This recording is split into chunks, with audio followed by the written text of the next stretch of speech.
ഇവിടയിൽ കുറേ നിർണായകമായിട്ടുള്ള ഡെവലപ്മെൻറ്റ്സ് ആണ്. നമുക്ക് അമേരിക്കയിൽ നിന്ന് തന്നെ തുടങ്ങാം. പലർക്കും ട്രംപിനെ കുറിച്ച് പറയുമ്പോഴത്തേക്കും ഭയങ്കരമായിട്ടുള്ള വെപ്രാളങ്ങൾ, വേവലാതികളൊക്കെ വരുന്നുണ്ട്. അത് നമുക്കൊന്നും ചെയ്യാനില്ല. ട്രംപ് അമേരിക്കയിൽ എന്താണോ കാണിച്ചു കൂട്ടുന്നത് അത് തന്നെയാണ് നമ്മളിവിടെ പറയുന്നത്. പിന്നെ എല്ലാ വീഡിയോയിലും പുള്ളിക്കാരൻ പറയുന്നതിൻ്റെ സ്റ്റേറ്റ്മെൻറ്റ് ഞാൻ മാക്സിമം ഉൾക്കൊള്ളിക്കാൻ ശ്രമിക്കാറുണ്ട്. പക്ഷേ ചിലർക്ക് അത് കൺവിൻസ് ആകുന്നില്ല എന്നുണ്ടെങ്കിൽ നമുക്കൊന്നും ചെയ്യാനില്ല എന്നുള്ളതാണ്. ഇപ്പം നിലവിൽ കാണിച്ചിരിക്കുന്ന മണ്ടത്തരം എന്ന് പറഞ്ഞാൽ ട്രംപ് പറഞ്ഞിരിക്കുകയാണ് ഈ നൊബേൽ പ്രൈസിന് അർഹനാണ് ഞാൻ, പക്ഷേ എനിക്കെന്തോ ഇത്തവണ നൊബേൽ പ്രൈസ് തന്നില്ല. അതായത് നോർവേയിലുള്ള ഈ നൊബേൽ പ്രൈസ് കൊടുക്കുന്ന കമ്മിറ്റിയെ വിമർശിച്ചുകൊണ്ടാണ് ട്രംപ് ഈ ഒരു സ്റ്റേറ്റ്മെൻറ്റ് പറഞ്ഞത്. ഇതിനെ തുടർന്ന് ഇത്തവണ നൊബേൽ സമ്മാനം വാങ്ങിച്ച ഒരു വ്യക്തിയുണ്ടല്ലോ, മരിയ കൊരീന മച്ചാഡോ, അവർക്ക് ഭയങ്കരമായിട്ടുള്ള ഒരു കോംപ്ലക്സ് അടിച്ചു. അതായത് മരിയ കൊരീന എന്തോ അർഹതയില്ലാത്ത വ്യക്തിയാണെന്നും ട്രംപാണ് ശരിക്കും അർഹനായ വ്യക്തി, ട്രംപാണ് ശരിക്കും സമാധാനത്തിൻ്റെ നൊബേൽ സമ്മാനത്തിന് അർഹനായ വ്യക്തി എന്നുള്ള നിലയിലാണ് ട്രംപ് പോർട്രേ ചെയ്ത് കാണിക്കാൻ ശ്രമിക്കുന്നത്.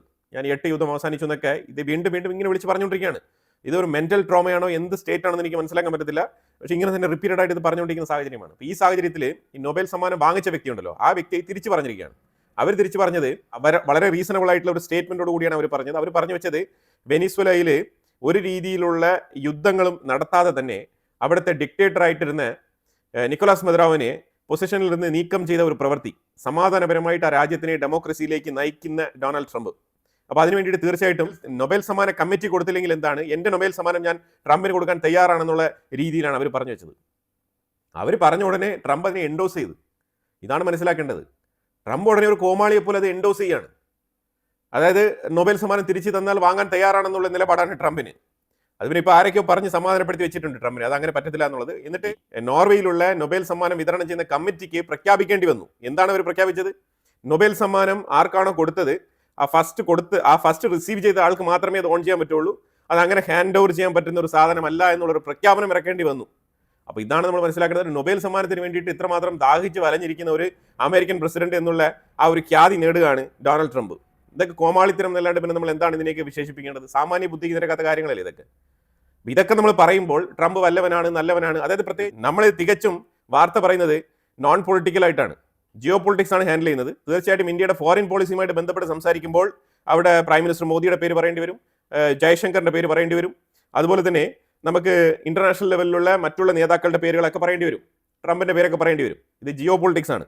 അല്ല നമ്മൾ ലോക്കൽ പൊളിറ്റിക്സിനെ കുറിച്ച് ഡിസ്കസ് ചെയ്യുകയാണെന്നുണ്ടെങ്കിൽ എനിക്ക് പിണറായി വിജയനെ കുറിച്ച് പറയാം, കുഞ്ഞാലിക്കുട്ടിയെ കുറിച്ച് പറയാം, VD സതീശനെ കുറിച്ച് പറയാം, അല്ലാന്നുണ്ടെങ്കിൽ രാജീവ് ചന്ദ്രശേഖരനെ കുറിച്ച് പറയാം. അപ്പം ഇങ്ങനെ എല്ലാ വാർത്ത നമ്മൾ ചെയ്യുന്നത്, നമ്മളുടെ വാർത്ത ആദ്യം മുതലേ കാണുന്ന ആൾക്കാർക്ക് വളരെ വ്യക്തമായിട്ട് മനസ്സിലാക്കാൻ പറ്റും നമ്മൾ എന്താണ് പറയുന്നുള്ളത്. ഇനിയിപ്പം ആ വിഷയത്തിലേക്ക് നമ്മൾ കൂടുതൽ പോകേണ്ടതില്ല. കാരണം നമ്മൾ ഒരു വിഷയത്തിലേക്ക് ഫോക്കസ് ചെയ്ത് കഴിഞ്ഞാൽ ഏത് വിഷയത്തിനെ കുറിച്ച് സംസാരിച്ചാലും ഏതെങ്കിലും തരത്തിൽ 1-2 കമന്റുകൾ ഇങ്ങനെയൊക്കെ വരും. ഞാൻ അതിനെയൊക്കെ ഇഗ്നോർ ചെയ്ത് നമ്മളുടെ ഇന്റർനാഷണൽ ജിയോ പൊളിറ്റിക്സ് എന്താണോ ആ വിഷയങ്ങളിലേക്ക് കടക്കുകയാണ്. മിസിസിപ്പിയിൽ 3 വ്യത്യസ്ത സ്ഥലങ്ങളിൽ വെടിവെപ്പ്, 6 പേർ കൊല്ലപ്പെട്ടു. അമേരിക്കയിലാണ്, നിരന്തരം അവിടെ വെടിവെപ്പാണ്. ഇതൊക്കെ പറഞ്ഞു കഴിയുമ്പോഴത്തേക്കും അമേരിക്കയുടെ ഹോംലാൻഡ് സെക്യൂരിറ്റിയാണ്. അമേരിക്കയ്ക്ക് പല രീതിയിലും ആഗോളതലത്തിൽ പല സ്ഥലങ്ങളിലും അവർക്ക് മിലിറ്ററി ബേസ് ഉണ്ട്, അതെല്ലാം ഉണ്ട്, ഇല്ലാന്നില്ല. പക്ഷേ അവരുടെ ഇന്റർണൽ സെക്യൂരിറ്റി അത് വളരെ വീക്കാണ്. മുക്കിലും മൂലയിലും അമേരിക്കയിൽ വെടിവെപ്പാണ്. വെടിവെപ്പില്ലാത്ത ഒരു മാസമില്ല അമേരിക്കയിൽ, അങ്ങനെ തന്നെ പറയേണ്ടി വരും. ഈ മിസിസിപ്പിയിൽ 3 സ്ഥലങ്ങളിലും വെടിവെപ്പ് നടത്തിയ ആൾക്കാർ സെയിം ഗ്രൂപ്പിൽപ്പെട്ട ആൾക്കാരാണ്. അപ്പോൾ ഇവരെ ഒരു തരത്തിൽ ഭീകരവാദികൾ തന്നെ വിളിക്കാം. ഇപ്പോൾ ഇതിന്റെ ബാക്ക്ഗ്രൗണ്ട് അന്വേഷിച്ച് കഴിഞ്ഞാൽ ഇത് അങ്ങനെ തന്നെയായിരിക്കും ചെന്ന് അവസാനിക്കുക. അപ്പോൾ 6 പേരെ കൊലപ്പെടുത്തിയിട്ടുണ്ട്. ഇതാണ് നിലവിൽ അമേരിക്കയിൽ നിന്ന് വന്നുകൊണ്ടിരിക്കുന്ന വാർത്ത. എന്തായാലും സസ്പെക്റ്റിനെ കസ്റ്റഡിയിൽ എടുത്തിട്ടുണ്ട് എന്നാണ് വാർത്ത വരുന്നത്. മിസിസിപ്പിയിൽ എക്സാക്ട്ലി വെസ്റ്റ് പോയിന്റിലാണ് ഈ ഷൂട്ടിംഗ് നടന്നിരിക്കുന്നത്.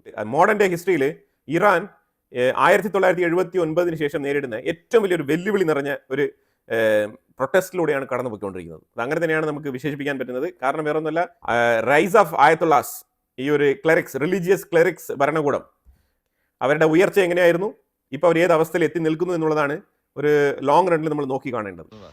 ചിത്രം വളരെ വ്യക്തമാണ്. ശരിക്കും ഇറാന്റെ ഉള്ളിൽ പ്രതിഷേധം IRGC റെജിമിന് ഒരു രീതിയിലും കൺട്രോൾ ചെയ്യാൻ പറ്റാത്ത അവസ്ഥയിലേക്ക് മാറിയിരിക്കുകയാണ്. ആയത്തുള്ള അലി ഖമനിയുടെ 45 വർഷത്തെ ഒരു റൂളിംഗ് പീരീഡിൽ ഏറ്റവും വലിയ വെല്ലുവിളി അത് തന്നെയാണ് ഇപ്പം നേരിട്ടുകൊണ്ടിരിക്കുന്നത്. ആയത്തുള്ള അലി ഖമനി ഈ ഒളിവിലാണെന്നൊക്കെ പറയുന്നുണ്ട്. ഒളിവിൽ മീൻസ് പുള്ളി സേഫായിട്ട് ബങ്കറിൽ എവിടെയായിരിക്കും. ആ രാജ്യത്തിൽ ഈ രീതിയിലുള്ള പ്രതിഷേധങ്ങളൊക്കെ വന്നു കഴിഞ്ഞാൽ നോർമലി ഇവരൊക്കെ ബങ്കറിൻ്റെ ഉള്ളിലാണ്. അസി മുനീർ വരെ ബങ്കറിൻ്റെ ഉള്ളിലായിരുന്നു. പിന്നെ ആയത്തുള്ള അലി ഖമനി തീർച്ചയായിട്ടും ബങ്കറിൻ്റെ ഉള്ളിൽ പോകേണ്ട വ്യക്തി തന്നെയാണ്. ഇറാനിലെ ഖർജ് എന്ന് പറഞ്ഞ ആ ഒരു സ്ഥലത്ത് ആ സിറ്റിയുടെ മുനിസിപ്പാലിറ്റി ഓഫീസാണ് ഇത് നിന്ന് കത്തുന്നത്. അതായത് പ്രതിഷേധകർ ഇവിടെ, അതായത് ഈ ഖർജ് എന്ന് പറഞ്ഞ സിറ്റിയിൽ പ്രതിഷേധം പൊട്ടിപ്പുറപ്പെടുകയും ആ പ്രതിഷേധകർ ഈ മുനിസിപ്പാലിറ്റി ബിൽഡിങ്ങിന് തന്നെ തീ വെച്ച് നശിപ്പിക്കുന്ന സാഹചര്യമാണ് അവിടെ ഉണ്ടായത്. ആ ബിൽഡിംഗാണ് ഇന്ന് നിന്ന് കത്തിക്കൊണ്ടിരിക്കുന്നത്. ഇതിപ്പോൾ ലേറ്റസ്റ്റ് ആയിട്ട് വന്നുകൊണ്ടിരിക്കുന്ന വാർത്തകളാണ്. ഇതിനെ തുടർന്ന് മൾട്ടിപ്പിൾ അറസ്റ്റ്, ഈ അറസ്റ്റ് ചെയ്തിരിക്കുന്ന ഫൂട്ടേജസ് ഞാൻ ഇപ്പുറത്ത് വെച്ചിട്ടുണ്ട്. ഇതെല്ലാം തന്നെ നിരവധി പേരെ പിടിച്ച് അറസ്റ്റ് ചെയ്ത് വെച്ചിട്ടുണ്ട്. ഇതെല്ലാം തന്നെ മൊസാദിന്റെ ഏജന്റുകളാണെന്നാണ് ഇപ്പം IRGC പറഞ്ഞു വെക്കുന്നത്. അതായത് ഇത് നേരെ അങ്ങ് ഉൾട്ടാക്കാണ്, വഴിതിരിച്ച് വിടുകയാണ് ശരിക്കും പറഞ്ഞാൽ. അതായത് അവരുടെ എക്കണോമിക് ക്രൈസിസോ അല്ലെങ്കിൽ കറൻസി മൂല്യ തകർച്ചയോ ഇതൊന്നും അവരുടെ രാജ്യത്തിന്റെ അവർ പിടിപ്പുകേട് ഇതൊന്നും അല്ല അവരിപ്പം പോയിന്റ് ഔട്ട് ചെയ്ത് കാണിക്കുന്നത്. അവർ പോയിന്റ് ഔട്ട് ചെയ്ത് കാണിക്കുന്നത് മൊസാദിന്റെ ഇൻവോൾവ്മെന്റ്, CIA ഇന്റർഫെറൻസ് ഒക്കെ ഇവിടെ ഉണ്ട് എന്നുള്ളതാണ് അവർ ചൂണ്ടിക്കാണിക്കാൻ ശ്രമിക്കുന്നത്. എന്താണ് ഇസ്രായേൽ ആണെങ്കിൽ അതിന്റെ ഇടയ്ക്ക് ഇന്ന് ഈ 400 കിലോഗ്രാം എൻറിച്ച്ഡ് യുറേനിയം അതുമായിട്ട് ബന്ധപ്പെട്ട സ്റ്റേറ്റ്മെന്റ് പുറത്തിറക്കിയിട്ടുണ്ട്. ഇപ്പം ഞാൻ ഇന്നലെ ഒരു മാപ്പ് കാണിച്ചിട്ടുണ്ടായിരുന്നല്ലോ. ആ മാപ്പ് ശരിക്കും പറഞ്ഞാൽ ഇറാഖ്, തുർക്കി ഈ രണ്ട് രാജ്യങ്ങളുടെയും ബോർഡർ ഷെയർ ചെയ്യുന്ന ഇറാന്റെ ആ ഒരു ഭാഗത്ത് ശരിക്കും പറഞ്ഞാൽ രണ്ട് സംഘടനകൾ, അതായത് ഇറാന്റെ ഉള്ളിൽ ബാൻ ചെയ്യപ്പെട്ടിരിക്കുന്ന രണ്ട് സംഘടനകൾ, അതായത് തുർക്കിയുടെ സപ്പോർട്ടിന് വേണ്ടിയിട്ട് തന്നെയാണ് ഈ സംഘടനകളെ ബാൻ ചെയ്തത്.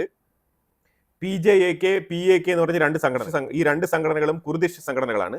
അപ്പോൾ ഈ കുർദിഷ് ജനങ്ങളെ ഈ ഇറാന്റെ ഉള്ളിലേക്ക് കടന്നു കയറാതിരിക്കാൻ വേണ്ടിയിട്ട് ഇവരെ ബാൻ ചെയ്ത് വെച്ചിട്ടുണ്ട്, ഈ രണ്ട് സംഘടനകളെയും.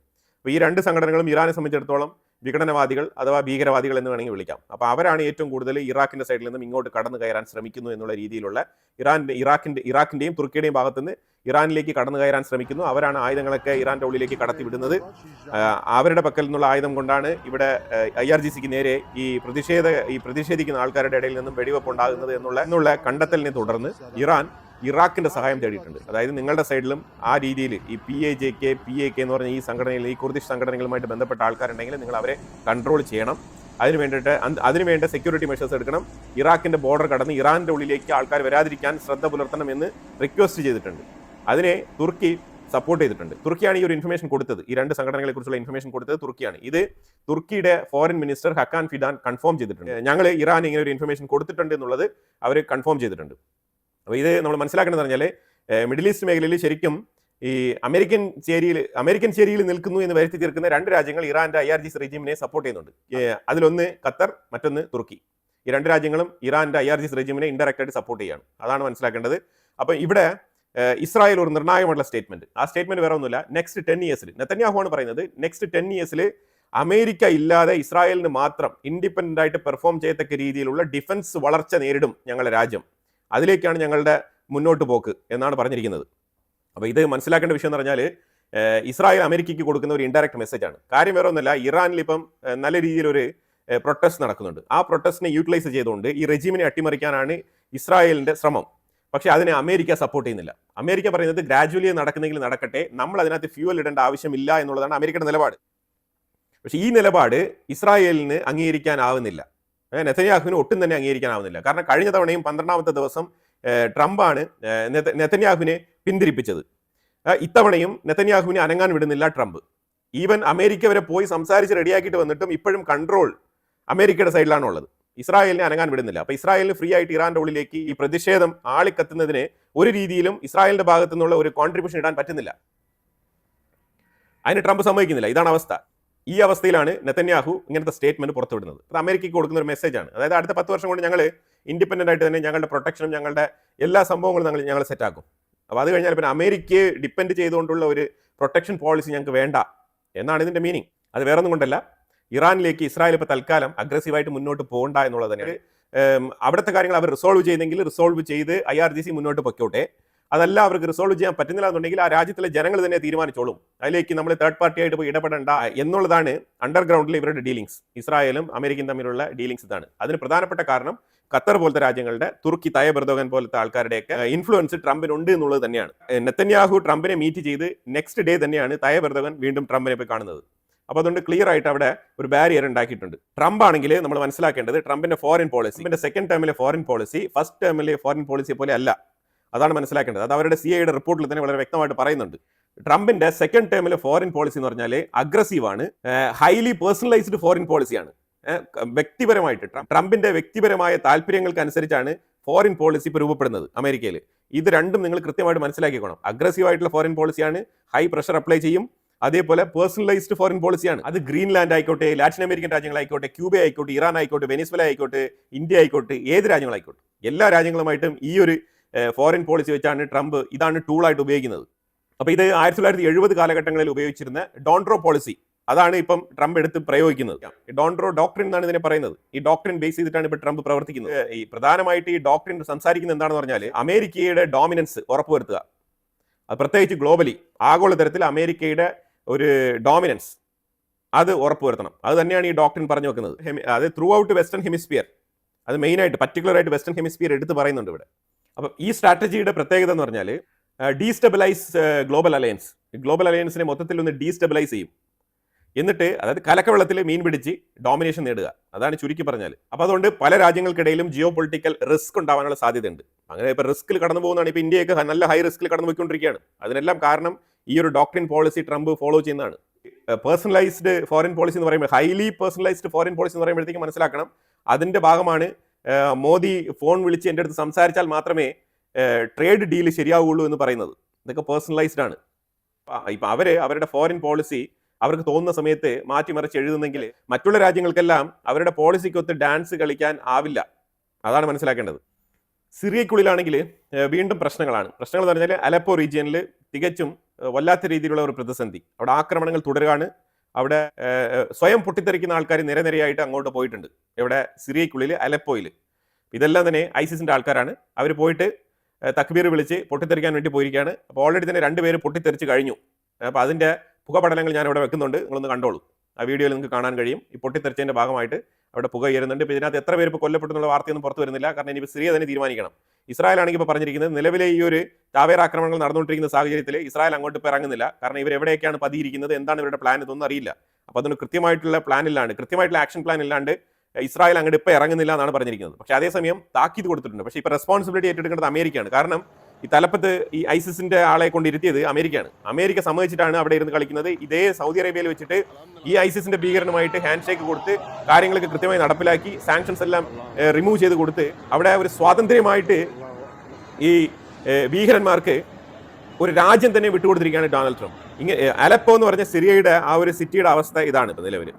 ആ ഒരു ഫൂട്ടേജാണ് ഞാൻ ഇവിടെ വെച്ചിരിക്കുന്നത്. അമേരിക്കയുടെ ഒരു ഗൂഢാലോചന എന്ന് പറഞ്ഞു കഴിഞ്ഞാൽ ഇറാന് മേളിൽ എപ്പോഴും ഒരു പ്രഷർ ഇടുക എന്നുള്ളതാണ്. അപ്പോൾ ഈ അടുത്ത 74 മണിക്കൂറിനകത്ത് ഇറാൻ ആണവായുധ പരീക്ഷണം നടത്താനുള്ള സാധ്യതയുണ്ട് എന്നുള്ള വെസ്റ്റേൺ മാധ്യമങ്ങളുടെ നെറേറ്റീവ് പുറത്തു വരുന്നുണ്ട്. ഇത് യൂറോപ്പും അമേരിക്ക എല്ലാവരും കൂടി ഈ ഒരു നെറേറ്റീവ് ഉണ്ട്. വെസ്റ്റേൺ രാജ്യങ്ങളുടെ ഒരു നെറേറ്റീവാണ്. അത് എപ്പോഴും ഇറാന്റെ ഉള്ളിൽ എന്തെങ്കിലുമൊക്കെ പ്രശ്നങ്ങൾ സംഭവിക്കുന്നുണ്ടെങ്കിൽ ഈ ആണവായുധവുമായിട്ട് ബന്ധപ്പെട്ട വാർത്തകൾ ഇങ്ങനെ പ്രചരിക്കാറുണ്ട്. പക്ഷേ ഇങ്ങനെ പ്രചരിച്ച വാർത്തകളൊന്നും തന്നെ ഒരിക്കലും സത്യമായിട്ടില്ല. അതാണ് മനസ്സിലാക്കേണ്ടത്. ഈ പാകിസ്ഥാന്റെയും സൗദി അറേബ്യയുടെയും വാർത്തയാണ്. പാകിസ്ഥാൻ സൗദി അറേബ്യയും $2 ബില്യൺ വർത്ത് വരുന്ന ഡീൽ JF-17 ഫൈറ്റർ ജെറ്റുമായിട്ട് ബന്ധപ്പെട്ട് നടത്തുന്നതായിട്ടുള്ള വാർത്ത വന്നിട്ടുണ്ടായിരുന്നു. അപ്പോൾ അതിനൊരു ക്ലാരിഫിക്കേഷൻ സൗദി അറേബ്യയുടെ സൈഡിൽ വന്നിട്ടുണ്ട്. സൗദി അറേബ്യ പറഞ്ഞിരിക്കുന്നത് സൗദി അറേബ്യ കടം കൊടുത്തിട്ടുണ്ട് ഓൾറെഡി തന്നെ പാകിസ്ഥാന്. അപ്പോൾ അതിന്റെ റീപേയ്മെന്റ് ആണെങ്കിൽ കുടിശ്ശിക കടന്ന് ഇപ്പോൾ 2 ബില്യൺ ആയിട്ടുണ്ട്.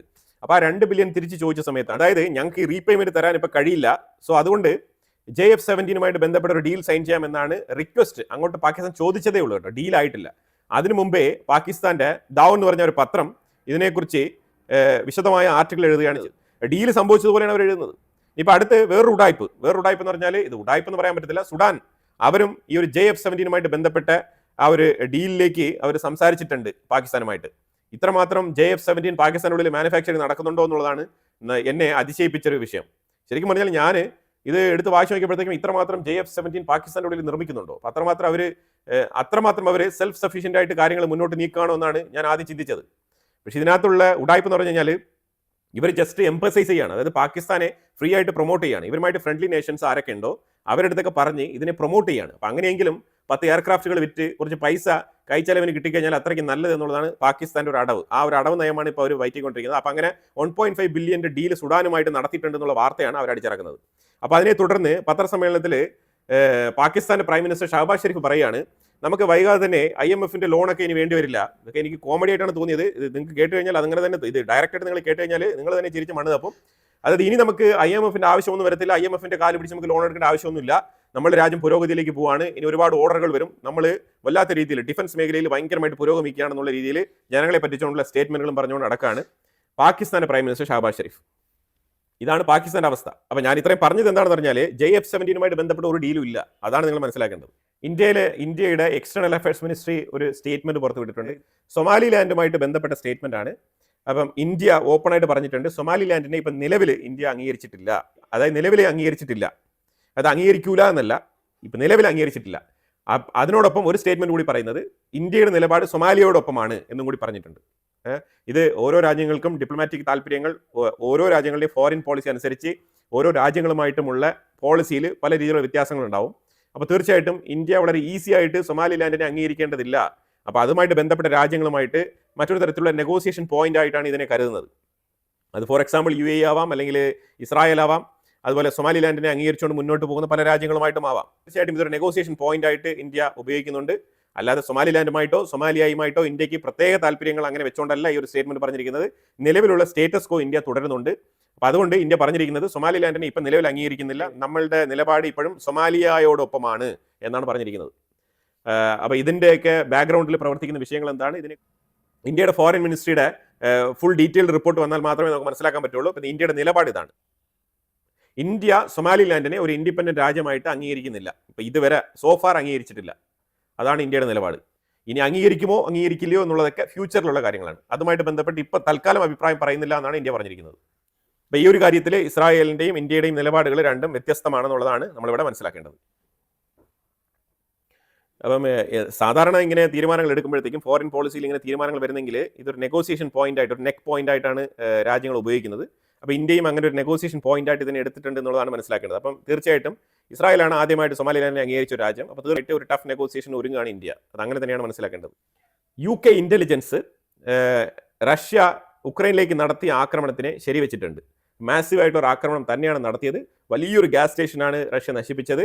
ശരിക്കും പറഞ്ഞാൽ അതിൻ്റെ ഇമ്പാക്റ്റ് വളരെ ഗുരുതരമാണ്.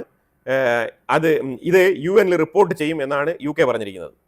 ഇനിയിപ്പം കീവ് നഗരത്തിൽ തുടരെ ആക്രമണങ്ങൾ. കീവ് നഗരത്തിൽ ഇപ്പോൾ കറണ്ട് ഇല്ല. റഷ്യ തുടരെ ആക്രമണങ്ങൾ നടത്തിക്കൊണ്ടിരിക്കുകയാണ്, തലങ്ങും വിലങ്ങും, ബാക്ക് ടു ബാക്ക് അറ്റാക്ക്. അതാണ് ഇപ്പം കീവ് നഗരത്തിന്റെ അവസ്ഥ.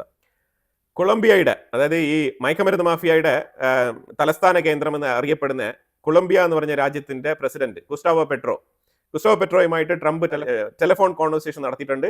എന്നിട്ട് ട്രംപ് പറഞ്ഞത് കൊളംബിയയുമായിട്ട് ഡീലാക്കിയിരിക്കുകയാണ്.